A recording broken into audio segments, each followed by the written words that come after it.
টানা বর্ষণ, ভূমিধস আর আকস্মিক প্লাবনে পাকিস্তান এখন এক মহাবিপর্যয়ের নাম, যেখানে প্রতিদিনই বাড়ছে মৃতের সংখ্যা আর পরিবেশ ভারী হয়ে উঠেছে হাজারো মানুষের কান্না আর আহাজারিতে।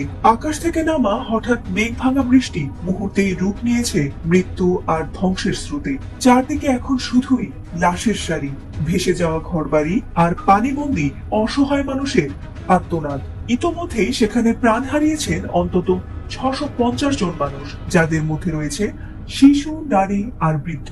আহত হয়েছেন হাজার হাজার মানুষ, আর গৃহহীন হয়ে খোলা আকাশের নিচে মানবেত দিন কাটাচ্ছেন অগণিত পরিবার।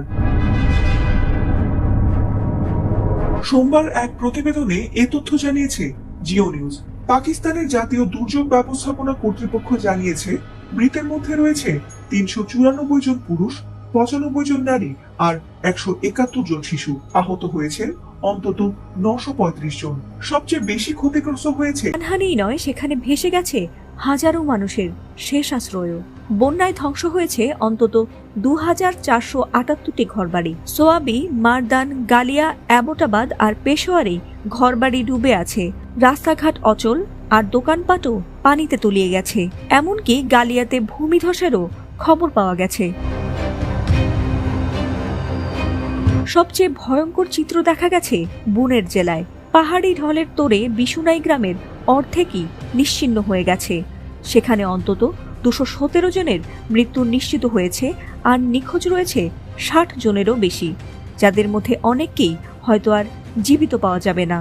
এমনকি সেখানে ত্রাণ ও উদ্ধার কার্যক্রমও ব্যাহত হচ্ছে বারবার। ভূমিধসে বন্ধ হয়ে গেছে বহু সড়ক। একটি অস্থায়ী সেতু ভেঙে পড়ার আশঙ্কায় আটকে আছে ত্রাণ কার্যক্রম। এমনকি ত্রাণ দিতে এসে দুর্যোগে পড়ে সেনাবাহিনীর একটি হেলিকপ্টারও বিধ্বস্ত হয়ে নিহত হয়েছেন 5 সেনা সদস্য। আবহাওয়া অধিদপ্তর জানিয়েছে, সামনে আরও বৃষ্টিপাতের আশঙ্কা রয়েছে। বিশেষজ্ঞরা বলছেন, এ পরিস্থিতি যদি অব্যাহত থাকে তাহলে প্রাণহানি ও ধ্বংসযজ্ঞ আরও ভয়াবহ আকার নেবে। ফাতেমা সুলতানা, এটিএন বাংলা।